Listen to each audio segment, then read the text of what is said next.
तो जिस तरह से आपको पता है हमारे पास रिएक्ट जेएस की लेक्चर सीरीज चल रही है। तो आज के इस लेक्चर के अंदर हम एक कॉन्सेप्ट कवर करने वाले हैं जिसका नाम है फेच एपीआई।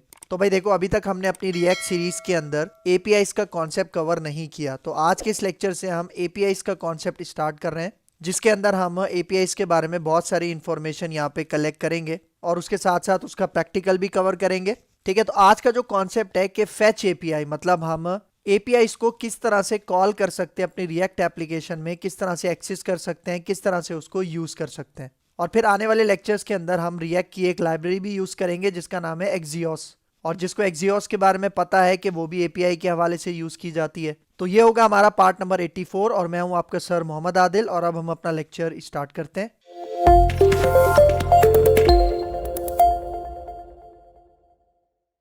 तो भाई देखो, आज का जो हमारा लेक्चर है फेच एपीआई, इसके अंदर हम क्या क्या काम करने वाले हैं, सबसे पहले उसके जो ऑब्जेक्टिव्स हैं वो मैं आपको बता देता हूं। यहाँ पे आ जाओ। तो यहाँ पे देखो, सबसे पहले हम इस लेक्चर के अंदर बात करेंगे what is an API. API क्या होती है, क्योंकि अक्सर स्टूडेंट्स को एपीआई के कॉन्सेप्ट में बहुत ज्यादा कंफ्यूजन होती है। मतलब एपीआई को यूज तो कर लेते हैं, लेकिन एपीआई होती क्या है, उसकी बेसिक डेफिनेशन क्या है, उसको समझना थोड़ा सा मुश्किल लगता है स्टूडेंट्स को। तो आज के इस लेक्चर में मैं पूरी कोशिश करूंगा कि आपको एपीआई का कॉन्सेप्ट कंप्लीट तरीके से आ जाए। तो एपीआई क्या होती है इसको देखेंगे, और उसके बाद कुछ एपीआई की एग्जांपल्स को भी देखेंगे, और फिर उसके बाद हम देखेंगे fetch method. Fetch method use होता है रिएक्ट के अंदर, किस लिए, एपीआई के लिए। और जिस तरह से मैंने बताया कि हमारे पास आगे जाके एक एक्सियोस लाइब्रेरी होती है रिएक्ट की, वो भी एपीआई के वाले से काम करती है, उसको भी देखेंगे। और फिर लास्ट में हम देखेंगे practical example of API using fetch method. मतलब एपीआई को मैं प्रैक्टिकली इंप्लीमेंट करना आपको सिखाऊंगा यूजिंग फेच मेथड। तो वीडियो को आपने बिल्कुल एंड तक देखना है ताकि आपको ये कंप्लीट कॉन्सेप्ट अच्छे से समझ में आ जाए। तो भाई देखो, सबसे पहले मैं आपको एक डायग्राम से एपीआई का कॉन्सेप्ट समझाना चाह रहा हूं, फिर आएंगे इसकी थियोरी के ऊपर और फिर आएंगे इसके प्रैक्टिकल के ऊपर। ठीक है, तो सबसे पहले यहां पे आ जाओ। भाई देखो, एपीआई हमारे पास क्या होती है। एपीआई की फुल फॉर्म आप सबको पता होगा, एप्लीकेशन प्रोग्रामिंग इंटरफेस। मतलब एक इंटरफेस होता है, एक इंटरमीडिएट होता है, बीच में एक मीडियम होता है, जिसको हम क्या कहते हैं, एपीआई। और भाई देखो, एक चीज याद रखना, ये मुझे एंड में बताना था लेकिन मैं सबसे पहले बता रहा हूं। देखो, एपीआई बेसिकली हमारे पास क्या होता है, एक यूआरएल होता है। मतलब एक ऐसा यूआरएल होता है जो कि हमें कोई डेटा प्रोवाइड करता है, और उस डेटा को हम अपनी एप्लीकेशन में एक्सेस करते हैं। ठीक है, तो यहाँ पे देखो उसका सिनेरियो मैं आपको समझाता हूं। भाई देखो, जो भी हमारी एपीआई होती है ना, उसके साथ हमारे पास कोई ना कोई डेटाबेस कनेक्टेड होता है। क्या होता है, कोई डेटाबेस कनेक्टेड होता है जिससे वो डेटा हमारी एपीआई के अंदर आ रहा होता है। और फिर देखो, जो भी हमारी एपीआई होती है उसका डेटा हम मुख्तलिफ एप्लीकेशंस के अंदर एक्सेस कर सकते हैं। फॉर एग्जांपल यहाँ पे देखो, ये एपीआई है, उसका डेटा मैं मोबाइल एप्लीकेशंस के अंदर भी एक्सेस कर सकता हूं, फिर उसी एपीआई का डेटा मैं डेस्कटॉप एप्लीकेशन में भी एक्सेस कर सकता हूं, ब्राउजर्स में मतलब वेब एप्लीकेशन में भी एक्सेस कर सकता हूं, और अपनी आईओटी डिवाइसेस जो होती हैं हमारे पास, जिसको हम इंटरनेट ऑफ थिंग्स भी कहते हैं, जो कि इंटरनेट से डिवाइसेस कनेक्टेड होती हैं और इंटरनेट के थ्रू सारा डेटा एक्सचेंज हो रहा होता है। ठीक है, तो इन एप्लीकेशंस के अंदर, इन डिवाइसेस के अंदर हम क्या कर सकते हैं, अपनी एपीआई को एक्सेस कर सकते हैं। इसका मतलब क्या है कि भाई एपीआई हमें क्या करता है, कोई ना कोई डेटा रिटर्न करता है, और वो डेटा मैं चाहे किसी भी एप्लीकेशन के अंदर, चाहे वो मोबाइल हो, डेस्कटॉप एप्लीकेशन हो, वेब एप्लीकेशन हो, आईओटी डिवाइसेस हो, कहीं भी मैं उसको एक्सेस कर सकता हूं। और याद रखना, हमारी एपीआई से जो भी डेटा हम अपनी एप्लीकेशन में एक्सेस करते हैं, या तो वो एक्सएमएल फॉर्मेट में होता है या वो जेसन फॉर्मेट में होता है। देखो, आजकल के टाइम पे जो सबसे ज्यादा लाइट वेट हमारे पास फॉर्मेट होता है वो कौन सा होता है, जेसन। मतलब अगर मुझे अपनी मोबाइल एप्लीकेशन से डेटा एपीआई में ट्रांसफर करना है, या अगर मुझे अपनी एपीआई से डेटा अपनी मोबाइल एप्लीकेशन में या डेस्कटॉप एप्लीकेशन में ट्रांसफर करना है, तो ये दो फॉर्मेट्स हमारे पास होते हैं, या तो एक्सएमएल होता है या जेसन होता है। जेसन से पहले एक्सएमएल लाइटवेट माना जाता था, लेकिन अब जेसन लाइटवेट माना जाता है। और भाई देखो, एक बात याद रखना कि हम सिर्फ अपनी एपीआई से डेटा एक्सेस नहीं कर सकते अपनी मोबाइल एप्लीकेशन में, बल्कि हम अपनी एपीआई के अंदर डेटा इंसर्ट भी कर सकते हैं, अपडेट भी कर सकते हैं, डिलीट भी कर सकते हैं। किसकी मदद से, अपनी मोबाइल एप्लीकेशन की मदद से या डेस्कटॉप एप्लीकेशन की मदद से। ठीक है, मतलब जो आपके पास CRUD ऑपरेशंस होते हैं ना, ठीक है, जो एक CRUD एक टर्म यूज होती है ना प्रोग्रामिंग के अंदर, क्रिएट, रीड, अपडेट और डिलीट, वो सारे काम हम अपने एपीआई की मदद से कर सकते हैं, क्योंकि मैंने क्या बताया कि एपीआई के साथ हमारे पास एक डेटाबेस कनेक्टेड होता है। और भाई देखो, ये जो मैंने आपको CRUD ऑपरेशंस बताया कि भाई अगर मुझे एपीआई के अंदर इंसर्ट करना है, अपडेट करना है, डिलीट करना है, रीड करना है, तो इसके लिए हमारे पास कुछ वर्ब्स होती हैं, कुछ HTTP प्रोटोकॉल्स होते हैं, ठीक है। मतलब आप HTTP प्रोटोकॉल भी कह सकते हो, आप वर्ब्स भी कह सकते हो। उन्हीं वर्ब्स को, उन्हीं HTTP प्रोटोकॉल्स को यूज करके जो CRUD ऑपरेशंस है वो हम परफॉर्म करते हैं। जिस तरह से भाई अगर मुझे अपनी API से डेटा गेट करना है अपनी एप्लीकेशन के अंदर, तो उसके लिए हम एक प्रोटोकॉल यूज करते हैं गेट, जिसको हम गेट रिक्वेस्ट के नाम से भी जानते हैं। और सेम इसी तरह अगर मुझे अपनी एप्लीकेशन से डेटा इंसर्ट करना है अपनी API के अंदर, तो उसके लिए हम पोस्ट रिक्वेस्ट का यूज करते हैं, पोस्ट प्रोटोकॉल का यूज करते हैं। फिर सेम इसी तरह अगर मुझे डेटा अपडेट करना है तो हम पुट या पैच भी यूज करते हैं। और अगर मुझे डेटा डिलीट करना है तो उसके लिए हम डिलीट रिक्वेस्ट, डिलीट प्रोटोकॉल का यूज करते हैं। ठीक हो गया। तो मतलब API इस तरह से काम करती है। अच्छा, एक और चीज मैं आपको बताता जाऊं, ये भी आपने गौर से सुनना है। देखो, ये जो मैंने आपको एक सिनेरियो बताया, ये API का एक सिनेरियो था। अब मैं आपको दूसरा सिनेरियो समझाता हूं।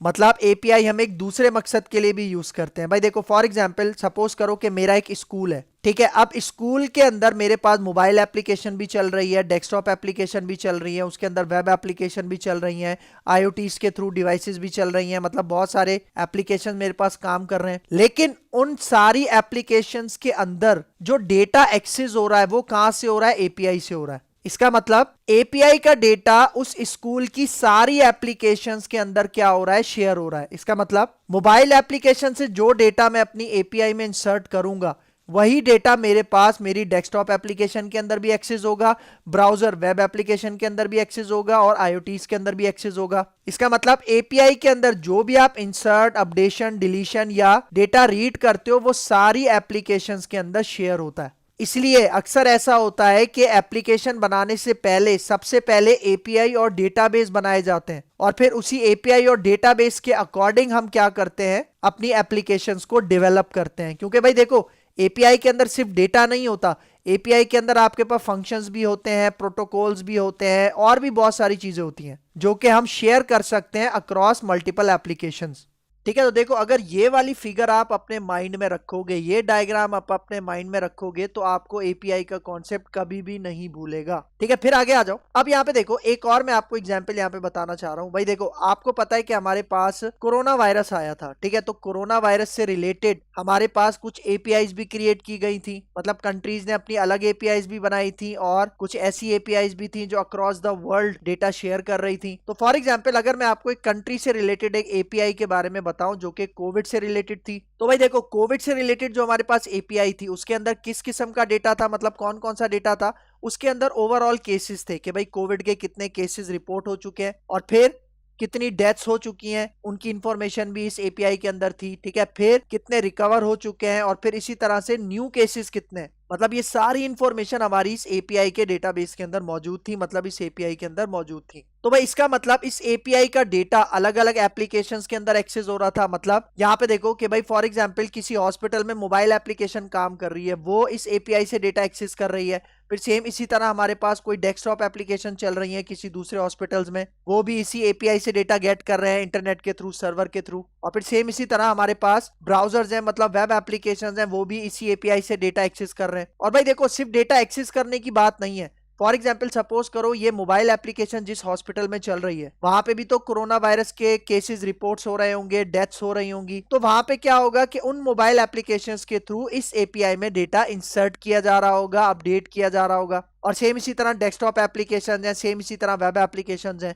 तो ये एक और एग्जाम्पल हो गई API की, किससे रिलेटेड? कोविड से रिलेटेड। और ये कोविड से रिलेटेड जो APIs थी, ये बनाई गई थी। ठीक है, फिर आ जाओ, एक और एग्जाम्पल मैं आपको यहाँ पे बताता हूँ। देखो, आपने एक और API की एग्जाम्पल देखी होगी, जिस तरह हमारे पास ये वेदर स्निपेट होता है, जिसमें आप अपना वेदर देखते हो। और देखो, ये जो आपके पास वेदर स्निपेट होता है, मतलब ये जो वेदर की API होती है, ये आपको पता है कि आप वेब एप्लीकेशन के अंदर भी एक्सेस करते हो, डेस्कटॉप एप्लीकेशन के अंदर भी एक्सेस करते हो, और यही सीन, मतलब यही स्क्रीन आपको मोबाइल एप्लीकेशन में भी देखने को मिलती है। तो ये भी बेसिकली क्या है? API है। और फिर आपने एक और देखा होगा, जिस तरह गूगल मैप होता है, गूगल मैप की API आप अलग अलग वेब एप्लीकेशन के अंदर, मोबाइल एप्लीकेशन के अंदर, डेस्कटॉप एप्लीकेशन के अंदर लगा सकते हो, गेट कर सकते हो। तो वो भी एक API होती है। फिर आ जाओ आगे। फिर यहाँ पे देखो, आपने ये वाली API भी अक्सर देखी होगी, मतलब जहां पे भी आप साइन अप करवा रहे होते हो यूजर से, तो वहां पे आप बता रहे होते हो कि भाई आप ट्विटर के थ्रू भी लॉग इन कर सकते हो, फेसबुक के थ्रू भी लॉग इन कर सकते हो, या लिंक्डइन के थ्रू भी आप लॉग इन कर सकते हो।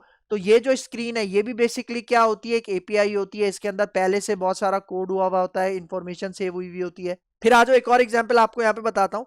देखो पेमेंट मेथड, जिस तरह पे विद पेपॉल, मतलब आपको पता है ना कि भाई जब भी आप कहीं पे कुछ परचेज कर रहे होते हो, शॉपिंग कर रहे होते हो, तो वहां पे आपको पेमेंट मेथड नजर आते हैं।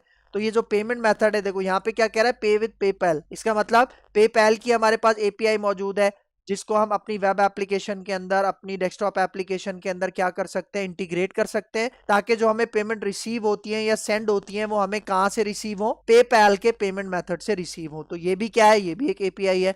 और भी बेशुमार एपीआई आपके पास हो सकती हैं, ये मैंने आपको कुछ एग्जांपल्स बताई हैं। फिर आगे आ जाओ। अब यहाँ पे देखो व्हाट इज एन एपीआई। अब मैं आपको इसकी डेफिनेशन बताता हूँ, मतलब ये जो मैंने आपको डायग्राम से समझाया है, अब इसी को मैं आपको डेफिनेशन में सम अप करके समझाता हूँ। यहाँ पे देखो, देखो यहाँ पे क्या कह रहा है, API is the acromion for application programming interface. मतलब एपीआई की जो फुल फॉर्म बनती है वो क्या है, एप्लीकेशन प्रोग्रामिंग इंटरफेस। तो देखो एपीआई को क्या कहा जा रहा है, a software ware intermediary that allows to applications to talk to each other. मतलब देखो यहाँ पे क्या कहा जा रहा है, यहाँ पे एपीआई को एक सॉफ्टवेयर कहा जा रहा है। मतलब समझने के लिए आप इसको एक सॉफ्टवेयर कह सकते हो, जिसका क्या काम है, जिसका ये काम है कि ये दो एप्लीकेशंस की कम्युनिकेशन करवाती है, बातचीत करवाती है आपस में। और ये बातचीत किस तरह से करवाती है, अगर मैं आपको दोबारा फिगर पे लेके जाऊं, यहाँ पे आ जाओ। ठीक है, देखो ये जो मैंने आपको फिगर समझाई थी, इसके अंदर क्या हो रहा था कि भाई सपोज करो मोबाइल एप्लीकेशन से कोई डेटा इंसर्ट किया गया इस एपीआई के अंदर। तो इसका मतलब जो डेटा मोबाइल एप्लीकेशन से इंसर्ट किया गया था एपीआई में,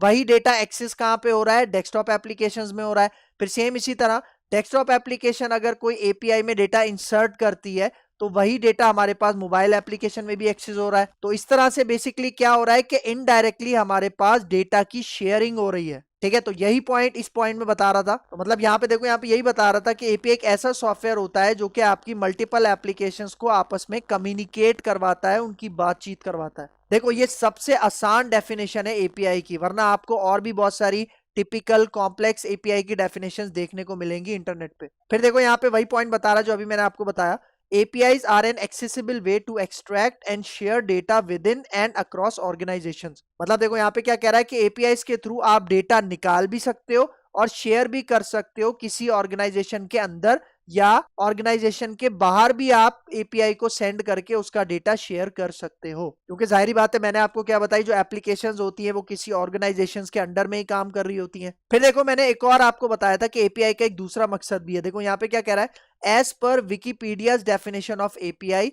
in computer programming, API is a set of subroutine functions, protocols and tools for building software and applications। मतलब देखो यहाँ पे बता रहा है कि विकीपीडिया से एक डेफिनेशन ली हुई है किसकी, एपीआई की, और उसके अंदर क्या बता रहा है कि भाई कंप्यूटर प्रोग्रामिंग के अंदर एपीआई किसको कहा जा रहा है, सेट ऑफ सब रूटीन डेफिनेशंस। भाई देखो सब रूटीन डेफिनेशंस किसे कहा जा रहा है, प्रोग्रामिंग के अंदर जो हम फंक्शंस पढ़ते हैं ना, मेथड्स पढ़ते हैं, उसी को बेसिकली यहाँ पे क्या कहा जा रहा है, सब रूटीन फंक्शंस। मतलब एपीआई को क्या कहा जा रहा है कि भाई उसके अंदर बने बनाए फंक्शंस होते हैं, सेट ऑफ फंक्शंस होते हैं, प्रोटोकॉल्स होते हैं सिक्योरिटी के लिए, और कुछ टूल्स होते हैं जिनकी मदद से हम अपना सॉफ्टवेयर या एप्लीकेशन क्या करते हैं, बिल्ड करते हैं।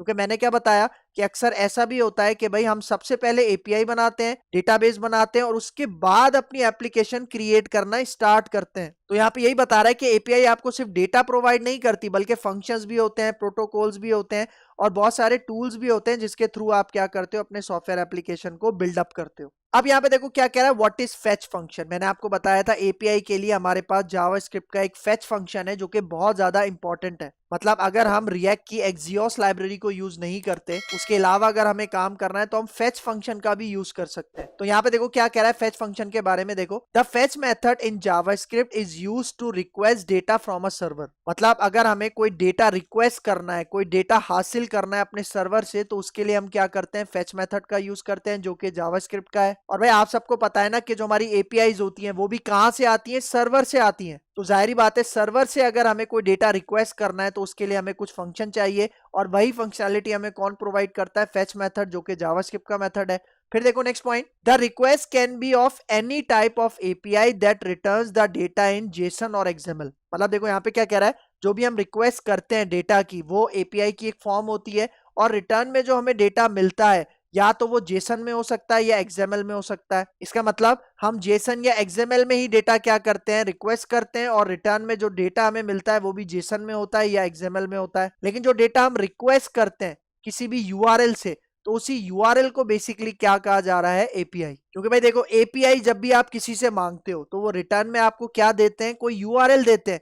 उसी यूआरएल को हिट करके, उसी यूआरएल को टारगेट करके हम डेटा एक्सेस करते हैं या डेटा इंसर्ट करते हैं, अपडेट करते हैं, डिलीट करते हैं। ठीक हो गया। फिर देखो third point, the fetch method requires one parameter, the URL to request and returns a promise. अब देखो ये बहुत ज्यादा इंपॉर्टेंट पॉइंट है भाई। देखो यहाँ पे क्या कह रहा है, ये जो फेच मेथड है ना, ये सिर्फ एक पैरामीटर एक्सेप्ट करता है, और वो एक पैरामीटर बेसिकली क्या होती है, आपका एपीआई होता है, आपका यूआरएल होता है। मतलब वो जो यूआरएल है ना, जो एपीआई है, वो आप फेच मेथड को पास करोगे, और फेच मेथड आपको रिटर्न क्या करता है, प्रॉमिस रिटर्न करता है। भाई देखो जावास्क्रिप्ट के अंदर एक बहुत ज्यादा इंपॉर्टेंट कॉन्सेप्ट है जिसको हम कहते हैं प्रॉमिस। तो भाई अगर अभी तक आपको प्रॉमिस का कॉन्सेप्ट नहीं है तो हमारी रिएक्ट की इसी प्लेलिस्ट में हमने प्रॉमिस का लेक्चर बनाया हुआ है, जो कि आई थिंक आपको 1 से 2 वीडियोस पहले मिल जाएगा। मतलब ये वाली जो वीडियो हम कवर कर रहे हैं, इससे 1 या 2 वीडियोस आप पीछे चले जाओगे तो आपको प्रॉमिस की वीडियो मिल जाएगी। अगर आपको कॉन्सेप्ट क्लियर नहीं है तो प्रॉमिस का लेक्चर लाजमी देख लेना। प्रॉमिस वीडियो का लेक्चर आपको इसी वीडियो की डिस्क्रिप्शन में भी मिल जाएगा। क्योंकि देखो अगर आप प्रॉमिस को नहीं समझोगे ना, आप कभी भी फेच मेथड को इंप्लीमेंट नहीं कर पाओगे, और फेच मेथड को इंप्लीमेंट नहीं कर पाओगे इसका मतलब आप एपीआई के साथ भी काम नहीं कर सकते रिएक्ट के अंदर, जो कि एक बहुत ज्यादा इंपॉर्टेंट कॉन्सेप्ट होता है। तो भाई देखो अब मैं इसका प्रैक्टिकल आपको करके दिखाता हूं, और हम आते हैं अपने विजुअल स्टूडियो कोड में। तो भाई देखो यहाँ पे मैं आ चुका हूं अपने विजुअल स्टूडियो कोड में। तो भाई यहाँ पे देखो अब मुझे एक फाइल बनानी है, एक बिल्कुल फ्रेश एक फंक्शन कंपोनेंट बनाना है। तो यहाँ पे देखो मैं एसआरसी पे आता हूँ, राइट क्लिक करता हूँ, न्यू फाइल पे जाते हैं, और इसका नाम मैं यहाँ पे रखता हूँ, इसका नाम मैं यहाँ पे रखता हूँ fetchapi.js। ठीक है, मैंने इसका फाइल का नाम क्या रखा है, fetchapi.js, और ये हमारा फंक्शन कंपोनेंट होगा। तो यहाँ पे आके मैं शॉर्टकट लिखता हूँ RFCE, लिख के हम यहाँ पे एंटर करते हैं। तो देखो इसने मुझे फंक्शन कंपोनेंट यहाँ पे बना के दे दिया। ठीक है, तो भाई मुझे अब यहाँ पे क्या यूज करना है, मुझे यहाँ पे एक फेच मेथड यूज करना है। ठीक है, तो देखो यहाँ से जो डिव के अंदर फेच एपीआई लिखा हुआ है, इसको मैं यहाँ से रिमूव करता हूँ, और यहाँ पे मैं फेच मेथड लिख लेता हूँ। ठीक है, देखो रिटर्न से पहले मैं यहाँ पे फेच मेथड लिख रहा हूँ, और मैंने आपको क्या बताया था, फेच मेथड हमारे पास एक पैरामीटर एक्सेप्ट करता है, और वो पैरामीटर बेसिकली क्या होता है, यूआरएल होता है, एपीआई होता है। तो भाई देखो मेरे पास एक एपीआई मौजूद है जो कि मैंने इंटरनेट से ली है, वो मैं एपीआई आपको दिखा देता हूं। देखो ये आपको एपीआई नजर आ रही है, और ये एपीआई बेसिकली क्या है, एक यूआरएल है। ठीक है, तो देखो हमारे पास जेसन प्लेस होल्डर की एक वेबसाइट है जो कि हमें कुछ जेसन में रिजल्ट प्रोवाइड करती है, रिटर्न करती है। मतलब ये एपीआई है जो कि हमें जेसन में एक रिजल्ट रिटर्न करती है, और ये क्या रिटर्न करती है, यहाँ पे देखो पोस्ट, मतलब ये हमें 100 ऑफ पोस्ट रिटर्न करती है, मतलब फेक पोस्ट होती है। अगर मैं उसका रिजल्ट आपको दिखाऊं, देखो मैं इसी यूआरएल को यहाँ से कॉपी करता हूँ, एपीआई को कॉपी करता हूँ, और हम यहाँ पे आते हैं। ठीक है, देखो अपने ब्राउजर पे यहाँ पे आके एड्रेस बार पे मैं यही वाला जो यूआरएल है, एपीआई है, इसको पेस्ट करता हूँ और एंटर करता हूं। तो ये देखो ये इसने हमें कुछ रैंडम डेटा रिटर्न किया। मतलब देखो ये पोस्ट है, इसमें आपको नजर आ रहा होगा यूजर आईडी है, टाइटल है और बॉडी है। तो यहाँ पे देखो ये बेसिकली क्या है, एरे ऑफ ऑब्जेक्ट्स हैं, किसके, हमारे पोस्ट के। तो देखो ये तकरीबन टोटल कितनी पोस्ट है, अगर एंड में आ जाओ देखो यहाँ पे टोटल 100 पोस्ट है। मतलब देखो इस तरह की बहुत सारी एपीआईज आपको मिल जाती हैं। कुछ जेन्युइन एपीआईज होती हैं, रियल एपीआईज होती हैं, लेकिन यहाँ पे मैं एक रैंडम एक फेक एपीआई है जो कि हमें कुछ जेसन में डेटा रिटर्न कर रही है, इसी को मैं यहाँ पे यूज करूंगा। तो देखो यही जो यूआरएल है, ठीक है, इसको मैंने कॉपी कर लिया और इसको अब मैं ले जाता हूँ यहाँ पे अपने फेच मेथड के अंदर। ठीक है, तो ये देखो फेच मेथड के अंदर यहाँ पे मैंने अपना ये जो यूआरएल था, एपीआई था, इसको पास कर दिया। और भाई देखो एक बात याद रखना कि जो फेच मेथड है ये हमें क्या रिटर्न करता है, प्रॉमिस रिटर्न करता है। और प्रॉमिस के बारे में मैंने आपको बताया था कि प्रॉमिस या तो रिजॉल्व होता है या रिजेक्ट होता है। रिजॉल्व के केस में हम देन मेथड का यूज करते हैं, और रिजेक्ट के केस में हम कैच मेथड का यूज करते हैं। तो यहाँ पे अभी मैं देन मेथड का यूज करूंगा क्योंकि ये रिजॉल्व हो जाएगी लिंक, क्योंकि ये यूआरएल ये एपीआई बिल्कुल सही है। तो देखो जो फेच मेथड है इसका पेरेंथीसिस जहाँ पे एंड हो रहा है ना, यहाँ पे आके मैं लिखता हूँ देन। ठीक है, यहाँ पे आके मैंने क्या लिख दिया, देन मेथड। ठीक है, इसका मैं यहाँ पे पेरेंथीसिस ओपन कर लेता हूँ, और देखो डॉट से पहले मैं इसको एंटर करके ना नीचे ले आता हूँ। ठीक है, और यहाँ पे देखो ये जो देन है इसके अंदर मैं क्या कह रहा हूँ, इसके अंदर मैं एक एरो फंक्शन पास करता हूँ। ठीक है, और ये एरो फंक्शन आ गया और ये आ गई इसकी बॉडी। मतलब मैं कह रहा हूँ ये फेच फंक्शन हमें जो भी प्रॉमिस रिटर्न करेगा, अगर वो रिजॉल्व हो जाता है तो ये देन वाला फंक्शन एग्जीक्यूट होगा। और देखो ये जो यूआरएल है ये हमें कोई ना कोई डेटा रिस्पॉन्स में रिटर्न करेगा ना, तो इसका डेटा जो है वो मैं यहाँ पे गेट कर लेता हूँ। देखो ये जो मैंने देन फंक्शन बनाया है इसके अंदर मैं एक पैरामीटर बना लेता हूँ जिसका मैंने नाम क्या रख दिया, रिस्पॉन्स। इसका मतलब इस यूआरएल से जो भी रिस्पॉन्स हमें आएगा वो हमें कहाँ पे रिसीव हो जाएगा, इस रिस्पॉन्स के पैरामीटर में रिसीव हो जाएगा। तो भाई यहाँ पे देखो अगर यही रिस्पॉन्स वाला जो पैरामीटर है, अगर मैं इसी को कंसोल.log करके आपको दिखाऊं तो आपको रिजल्ट और अच्छे समझ में आएगा। ठीक है, तो देखो मैं इसको सेव करता हूँ और यहाँ पे देखो ये जो मैंने रिटर्न के अंदर ये हटाया था ये मैं दोबारा लगा देता हूँ यहाँ पे। ठीक है, डिव यहाँ पे लगा देता हूँ और इसके अंदर मैं लिख देता हूँ for example fetch API simple. ठीक है, क्योंकि रिजल्ट अभी मैं प्रिंट नहीं करवा रहा, मैं कंसोल डॉट लॉग करवा के आपको दिखा रहा हूँ। ठीक है, तो अब नीचे आ जाओ, यहाँ देखो टर्मिनल पे मैंने पहले npm स्टार्ट करके रखा हुआ है, मतलब रन किया हुआ है। अच्छा, हमने अपनी इस फाइल को app.js में कॉल नहीं किया। ठीक है, तो यहाँ आ जाओ। ठीक है, ये देखो ये पुरानी वाली फाइल है। ठीक है, इसके अंदर यहाँ पे मैं जो मैंने अभी अपनी फाइल बनाई है जिसका क्या नाम रखा है fetch API। ठीक है, यहाँ पे आके इसको मैं इस तरह से ऐड कर देता हूँ और देखो इसका इंपोर्ट भी यहाँ पे टॉप पे देखो आपको ऐड होता हुआ नजर आ रहा होगा। ठीक है, तो ये लाइन आपने लाजमी लिखनी है। ठीक है, तभी आपका एक कंपोनेंट यहाँ पे सही तरह से ऐड होगा। तो अब इसको सेव करते हैं और इसका रिजल्ट आपको दिखाता हूँ ब्राउजर पे। यहाँ पे आ जाओ। ठीक है, तो देखो अभी यहाँ पे क्या रिजल्ट आ रहा है fetch API, लेकिन मैंने इसका रिजल्ट कंसोल डॉट लॉग करवाया था। तो मैं यहाँ पे क्या करता हूँ, राइट क्लिक करता हूँ, इंस्पेक्ट पे चलते हैं और देखो यहाँ पे मैं आ जाता हूँ अपने कंसोल पे। तो यहाँ पे देखो आपको क्या रिजल्ट मिल रहा है, यहाँ पे आपको नजर आ रहा होगा रिस्पॉन्स। लेकिन भाई देखो अगर अभी मैं इसको एक्सपेंड करता हूं तो ये देखो ये हमें वो पोस्ट 100 पोस्ट शो नहीं करवा रहा, बल्कि ये रिस्पॉन्स हमें रिटर्न कर रहा है जिस तरह से HTTP का रिस्पॉन्स होता है, जिसमें यहाँ पे देखो कि रिक्वेस्ट का जो रिस्पॉन्स है वो बिल्कुल सही आ रहा है। देख रहे हो स्टेटस क्या है, 200 है और आपको URL भी दिखा रहा है, मतलब बहुत सारी चीजें दिखा रहा है। लेकिन जो डेटा हमें चाहिए ये वो नहीं दिखा रहा। तो उसके लिए मुझे पता है क्या करना पड़ेगा, उसके लिए यहाँ पे आ जाओ, उसके लिए यहाँ पे आओ भाई। देखो यहाँ पे ये देखो ये जो कंसोल डॉट लॉग है ना, इसको मैं यहाँ से हटाता हूँ। ये जो रिस्पॉन्स है जिसके अंदर हमारे पास रिस्पॉन्स स्टोर हो रहा है, अब मैं इसके ऊपर एक मेथड अप्लाई करता हूं जेसन, क्योंकि मुझे ये जो रिस्पॉन्स है वो जेसन में कन्वर्ट करके डिस्प्ले करवाना है। ठीक है, तो मतलब मेरा जो भी डेटा है मैं कह रहा हूं इसको जेसन में कन्वर्ट करो। और भाई देखो ये जो रिस्पॉन्स डॉट जेसन है ना, ये भी हमें एक प्रॉमिस रिटर्न करता है। तो इसका मतलब इसके बाद भी मैं यहाँ पे क्या करूंगा, देन फंक्शन अप्लाई करूंगा और दोबारा यहाँ पे इसके अंदर मैं एक एरो फंक्शन बनाऊंगा। ठीक है, एरो फंक्शन, और देखो ये इसकी बॉडी आ गई। मतलब देखो जो भी रिस्पॉन्स हमें जेसन में कन्वर्ट होके मिलेगा ना, वो मैं कहां पे एक्सेस कर लेता हूं, देखो वो मैं यहां पे गेट कर लेता हूं।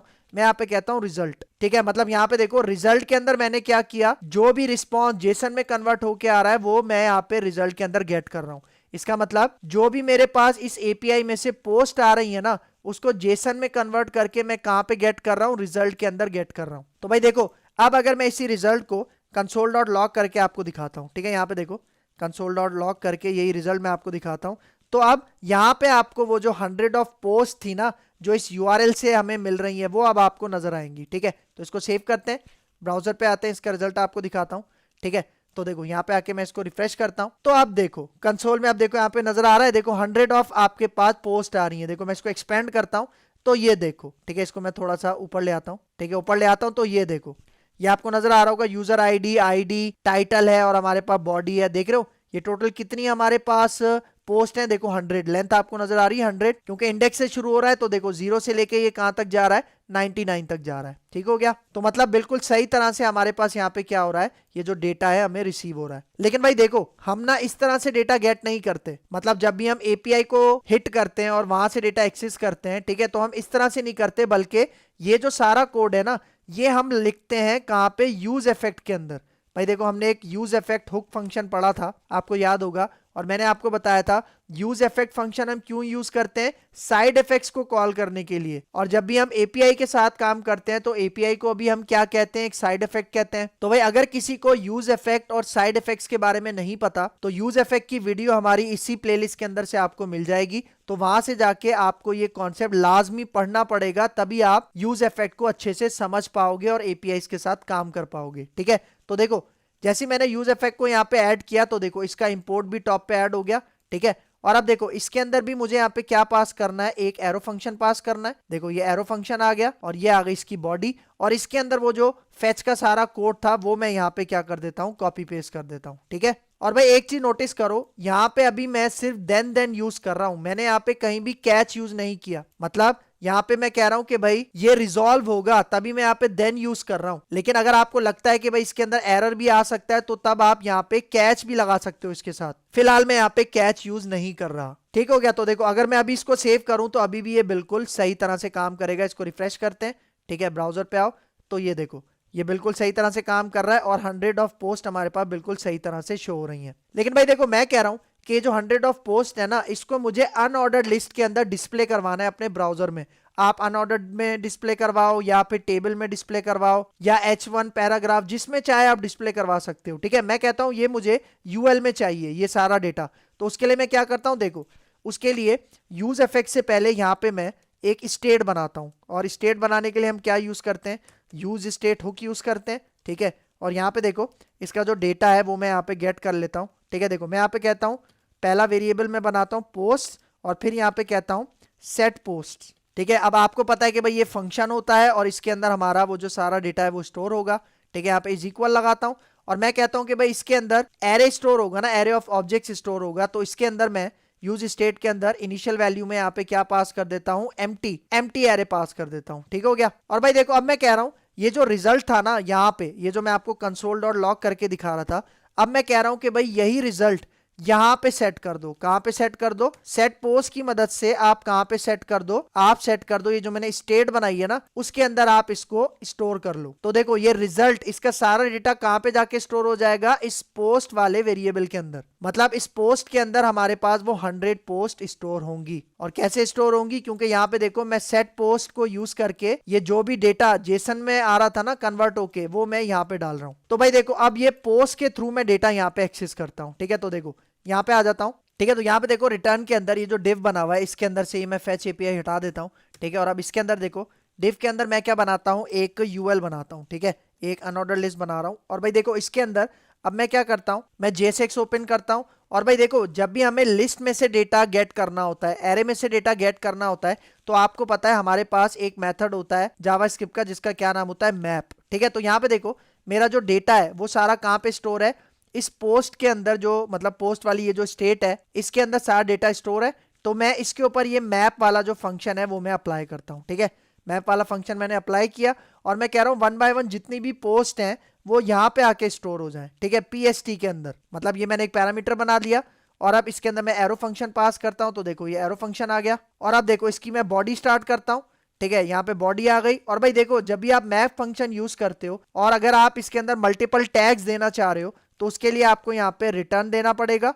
ठीक है, और रिटर्न के बाद आपको यहाँ पे पेरेंथीसिस यूज करने पड़ेंगे। और भाई देखो इसके अंदर अब मैं क्या करता हूँ, एक LI बनाता हूँ, क्योंकि यूएल में आउटसाइड में दे चुका हूँ LI। और इसके अंदर देखो मैं दोबारा JSX ओपन करता हूँ और मैं कहता हूँ कि भाई जो भी पोस्ट इस PST के अंदर आ रही हैं उसके अंदर से आपने ID को गेट करना है और इस LI के अंदर डिस्प्ले करवाना है। और फिर देखो इसी लाइन को मैं यहाँ से कॉपी करता हूँ, नीचे पेस्ट करता हूँ और मैं कहता हूँ PST के अंदर से जो हमारे पास यहाँ पे टाइटल है ना, ठीक है, टाइटल को मैं यहाँ पे डिस्प्ले करवा रहा हूँ। और भाई देखो अभी इसके अंदर एरर क्यों आ रहा है, क्योंकि मैं मल्टीपल लाइंस दे रहा हूँ ना, तो उसके लिए मुझे यहाँ पे ये जो रिएक्ट के फ्रेगमेंट्स होते हैं वो मुझे यहाँ पे पास करने पड़ेंगे। ठीक है, यहाँ पे आके मैं इसको बंद कर देता हूँ। ठीक है, तो देखो जैसे मैंने ये रिएक्ट के फ्रेगमेंट पास किए तो देखो एरर चला गया। मतलब देखो ये सिंटेक्स आप तब इंप्लीमेंट करते हो जब यहाँ पे देखो आप मल्टीपल लाइंस दे रहे हो। तो इसलिए यहाँ पे देखो मैंने मैप के अंदर यहाँ पे देखो रिटर्न का ये जो फंक्शन है ये दोबारा यूज किया है। मतलब देखो कॉन्सेप्ट समझना यहाँ पे होगा क्या, देखो हमारे पास वो जो 100 पोस्ट है वो कहाँ पे आ रही है, वो इस पोस्ट के अंदर आ रही है। तो मैं क्या कह रहा हूँ, मैप क्या करेगा भाई, वो जो 100 पोस्ट हैं उसके लिए 1 बाय 1 चलेगा और 1 बाय 1 वो जो पोस्ट हैं वो इस PST के अंदर आके स्टोर होंगी। और फिर यहाँ पे देखो PST मतलब पोस्ट की जो ID है और टाइटल है वो यहाँ पे डिस्प्ले हो जाएगा। अगर मैं आपको अपना API दिखाऊं, यहाँ पे आओ, ये देखो मैं आपको अपनी API दिखाऊं तो यहाँ पे देखो इसके अंदर आपको नजर आ रहा होगा, देखो यूजर ID है, टाइटल है और बॉडी है। मैं इसके अंदर से सिर्फ क्या एक्सेस कर रहा हूँ, ID और टाइटल एक्सेस कर रहा हूँ बस।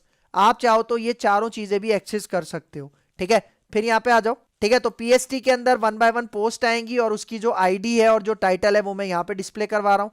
मतलब ये वाला जो मैप फंक्शन है ये कितनी दफा एग्जीक्यूट होगा, 100 टाइम्स, क्योंकि मेरे पास 100 पोस्ट हैं। और ये जो मैप फंक्शन है आप समझ लो कि ये लूप की तरह काम करेगा। कौन सा लूप, फॉर ईच लूप, जो कि हम पढ़ के आए हैं, जिसको आप जावास्क्रिप्ट की लैंग्वेज में फॉर इन लूप भी कहते हो या इनहेंस फॉर लूप भी कहते हो। तो अब इसको सेव करते हैं और इसका रिजल्ट आपको दिखाता हूँ ब्राउजर पे। तो यहाँ पे आ जाओ, तो यहाँ पे देखो, ये देखो आपको रिजल्ट नजर आ रहा है, अनऑर्डर्ड लिस्ट में आपको रिजल्ट नजर आ रहा है, देख रहे हो 1 से स्टार्ट है। और अगर मैं इसको स्क्रॉल करके नीचे आ जाऊं, ये देखो ये सारा डेटा आपको यहाँ पे लाके देगा। ये देखो सबसे लास्ट आपको नजर आ रहा है 100 और ये उसका टाइटल। ठीक है, देखो CSS के ऊपर मैं ध्यान नहीं दे रहा, जस्ट हमने यहाँ पे फंक्शनैलिटी के ऊपर फोकस करना है और वो फंक्शनैलिटी बिल्कुल सक्सेसफुल तरीके से इंप्लीमेंट हो चुकी है। तो भाई देखो यहाँ पे मैंने ULLI के अंदर प्रिंट करके दिखाया ना आपको। आप चाहो तो टेबल में डिस्प्ले करवा लो, H1 में डिस्प्ले करवा लो, पैराग्राफ में डिस्प्ले करवा लो। लेकिन भाई देखो, जब भी आप अपने एरे ऑफ ऑब्जेक्ट के साथ काम करते हो और उसके साथ जब आप मैप फंक्शन यूज करते हो तो इस तरह का सिंटैक्स होता है, ये आपने याद रखना है। ठीक हो गया। फिर यहाँ पे देखो, ठीक है, तो अब देखो आपको ये तीनों पॉइंट बिल्कुल अच्छे से समझ में आ गए होंगे। अब देखो हमारे पास लास्ट पॉइंट। देखो मैंने आपको क्या बताया था कि भाई हम एपीआई का काम करने के लिए फेच मेथड भी यूज करते हैं, लेकिन रिएक्ट के अंदर एक कंप्लीट लाइब्रेरी बनाई गई है जो कि सिर्फ एपीआई के साथ काम करती है, और उस लाइब्रेरी को हम क्या कहते हैं, रिएक्ट एक्सियोस। तो आने वाले लेक्चर्स के अंदर मैं एक्सियोस के ऊपर भी काम करना आपको सिखाऊंगा, तो आपने जुड़े रहना है मेरे साथ और इस चैनल के साथ। तो भाई ये था हमारा पार्ट नंबर 84 जिसके अंदर हमने फेच एपीआई के बारे में बात की। तो अगर इस पॉइंट में कोई भी कंफ्यूजन है तो कमेंट बॉक्स में मुझसे जरूर पूछ लेना। तो मुझे अपनी दुआ में याद रखना। मिलते हैं इंशाल्लाह नेक्स्ट लेक्चर में, तब तक के लिए दीजिए इजाजत। अल्लाह हाफिज।